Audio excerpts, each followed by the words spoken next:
안녕하십니까. 이어서 경남 소식입니다. 올 들어 잇단 선박 수주 소식으로 조선 경기 반등에 대한 기대감이 높아지고 있는데요. 하지만 조선 밀집 지역인 경남의 통영과 거제, 고성에서는 채불 근로자 수가 상반기에만 5천 명이 넘는 등 여전히 어려운 상황에 놓여 있습니다. 보도에 손원혁 기자입니다. 대형 조선소의 한 사내협력사 직원들은 한 달치 월급과 퇴직금을 받지 못했습니다. 회사는 폐업하기로 했고 사장은 줄 돈이 없다며 버티고 있는 상황. 140여 명이 받아야 할 돈은 20억 원에 이릅니다. 행패를 본인이 안 돼가지고 지금 현재는 학원을 지금 못 다니고 있습니다. 출근하는 걸로 알고 있지. 지금 현재 그래 나중에 차후에 또 이야기를 해야 되죠. 한 집의 가장으로서 조금 좀.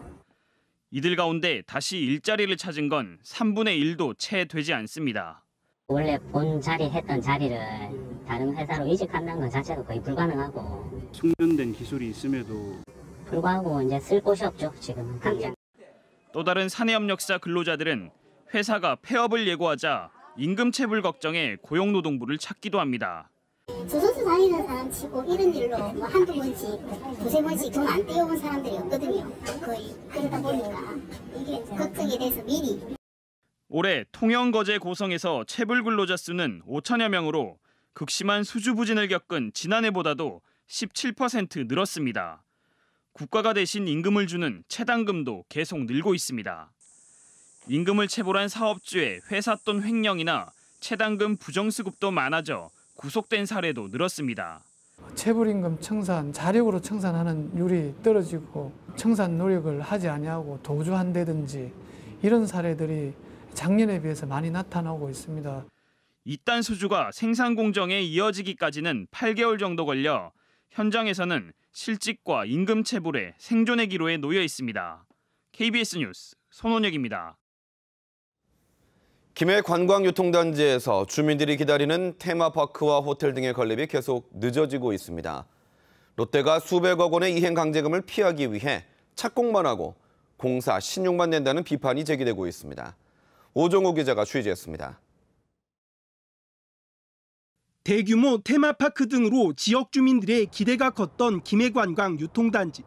당초 협약대로라면 1998년 말 공사가 끝났어야 하지만 여전히 진행 중입니다. 1, 2단계 공사라며 아울렛과 롯데 물류센터, 워터파크와 시네마 등만 완공됐을 뿐입니다. 테마파크와 호텔, 스포츠센터 등 정작 지역과 주민들이 바라는 6개 시설은 아직도 요원합니다. 현장에 와보니 터파기와 흙쌓기만 일부 돼 있을 뿐 실질적인 건축 공사는 이루어지지 않고 있습니다. 공사가 계속 늦어져 경상남도가 686억 원의 이행강제금을 부과하려 하자 지난해 9월 착공을 했습니다. 3단계 공사 시작 10달, 공정률은 고작 2%입니다. 착공료를 냈기 때문에 강제 이행금 부분은 저희들이 할 수 있는 부분은 시기는 지났기 때문에 저희들이 촉구는 하도록 하겠습니다.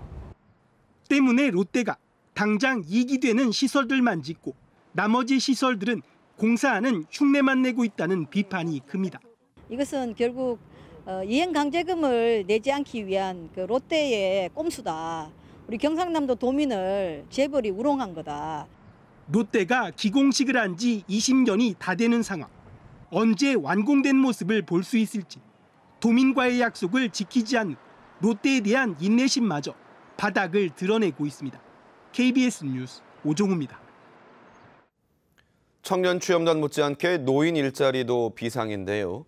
노인을 대상으로 구직 정보를 제공하고 직업 교육까지 해주는 노인 일자리 창출 지원센터가 성과를 거두고 있습니다. 김준원 기자의 보도입니다. 어르신을 대상으로 바리스타 실기 교육이 한창인 한 교실. 원두를 분쇄하고 커피를 추출하는 과정을 직접 실습하며 배워갑니다. 낯선 외국어가 많아 어려울 법도 한데 수업을 듣는 눈빛들이 진지합니다. 교육생 13명 모두 60세 이상 어르신들입니다. 제 손으로 직접 커피를 내리고 할 수 있다는 게 너무 신기했고 즐겁고요. 좋은 바리스타가 돼서 맛있는 커피를 만들고 싶고 예쁜 카페도 취업하고 싶습니다. 창원 한 아파트에서 경비원으로 근무하고 있는 65살 김윤식 씨. 개인 사업을 그만두고 취업이 막막하던 지난해 일자리 창출 지원센터를 찾았습니다. 면접 교육과 컴퓨터 활용 교육을 마친 뒤 취업에 성공해 제2의 삶을 살아가고 있습니다. 생일은 안 해봤거든요. 그래서 참 막막하더라고요. 복장부터 자세 등도 이제 일러주고 그러니까 여러 가지 정보도 많이 얻었거든요. 지난 2007년 이후 경남 5곳에 문을 연 노인 일자리 창출 지원센터. 단순 직업 교육뿐만 아니라 취업 상담과 면접 교육 등 다양한 서비스가 제공되면서 호응을 얻고 있습니다. 요즘 고령자들의 취업에 대한 욕구가 늘어나면서 아버님, 어머님들이 취업 전에 면접 교육도 많이 받으시고 또 컴퓨터 교육도 인기가 많습니다. 노인 실업률이 사상 최고치를 넘어서는 상황 속에서 경남 일자리 센터를 찾은 노인 1,800여 명이 지난해 취업에 성공했습니다. KBS 뉴스 김준원입니다. 영남권 소식입니다. 대구 광주 간 고속철도 건설을 위한 추진협의회가 출범했는데요. 두 도시는 이를 국가철도망 계획에 반영해달라는 공동 건의문을 채택했습니다. 이에 새 정부가 국정과제에 포함시키면서 청신호가 켜졌습니다. 보도에 이재민 기자입니다. 대구 광주 간 고속철도, 이른바 달빛 내륙철도 추진이 첫 발을 뗐습니다. 두 도시 시장과 시의회 의장, 지역 국회의원 등 46명은 달빛 내륙철도 추진협의회를 출범시켰습니다.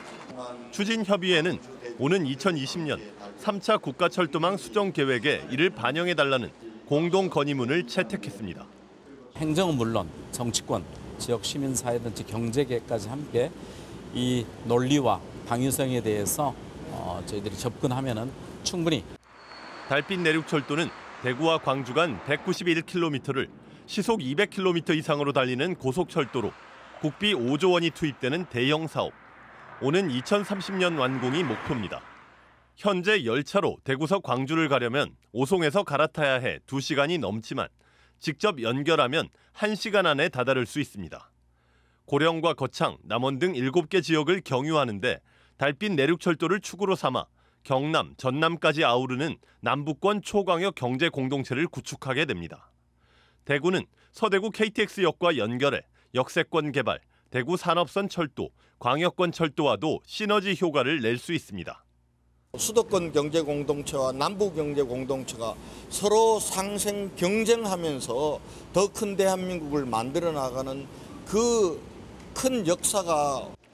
다만 경제성과 효율성이 관건인데 협의회는 영호남 화합과 균형 발전 차원에서 당위성을 내세우기로 했습니다. 문재인 정부는 국정운영 5개년 계획에서 대구 광주 간 고속철도 사업을 영호남 상생 공약으로 채택하면서 사업 추진이 탄력을 받게 됐습니다. KBS 뉴스 이재민입니다.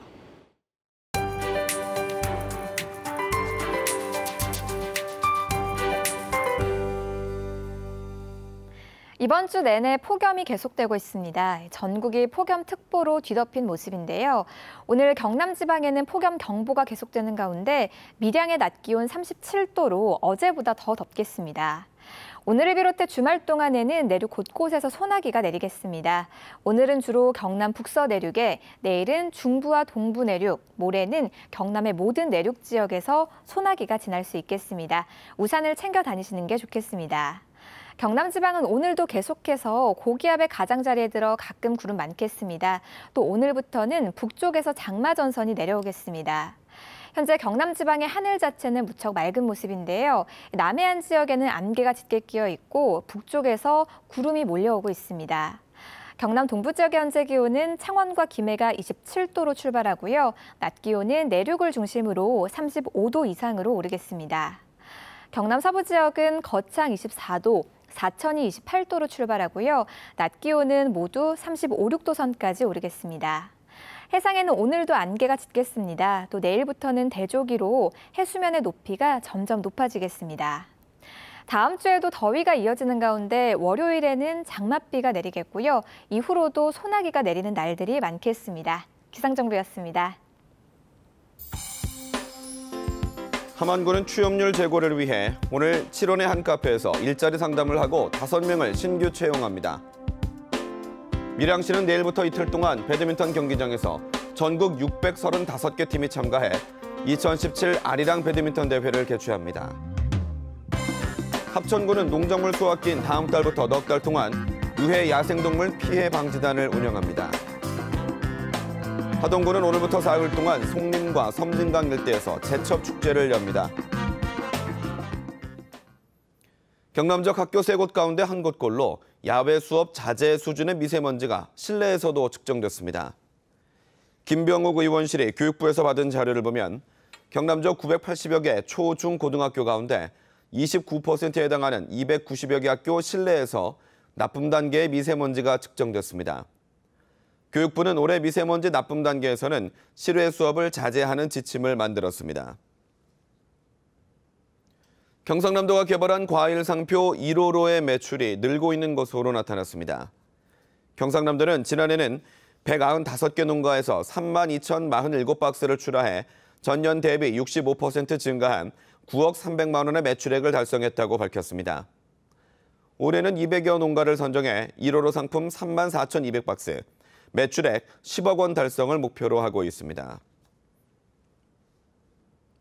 고성군 자란만에 보름달 물해파리가 대량 출현해 해파리 주의 경보가 내려졌습니다. 국립수산과학원은 고성군 자란만에서 100제곱미터의 보름달 물해파리가 평균 17.4마리 나타나 해파리 주의 경보를 내린다고 밝혔습니다. 보름달 물해파리는 약한 독성이 있어 쏘이게 되면 통증과 피부 발진이 일어날 수 있습니다. 해양수산부는 시군과 함께 해파리 퇴치 작업을 벌일 예정입니다. 경상남도가 여름 휴가철에 대비해 오늘부터 다음 달 10일까지 시외 버스를 증회하고 교통체증 시 임시 우회하는 특별교통대책을 추진합니다. 시외 버스 증회 구간은 서울에서 부산, 함양, 백무동 구간과 해운대, 창원, 부산에서 통영 등으로 57개 노선에 182회 임시 증회 운행됩니다. 또 서울에서 창녕, 김해 노선과 창원과 안산, 인천 구간 등 101개 노선에서는 교통체증 발생 시 우회 운행합니다. KBS 뉴스를 마칩니다. 고맙습니다.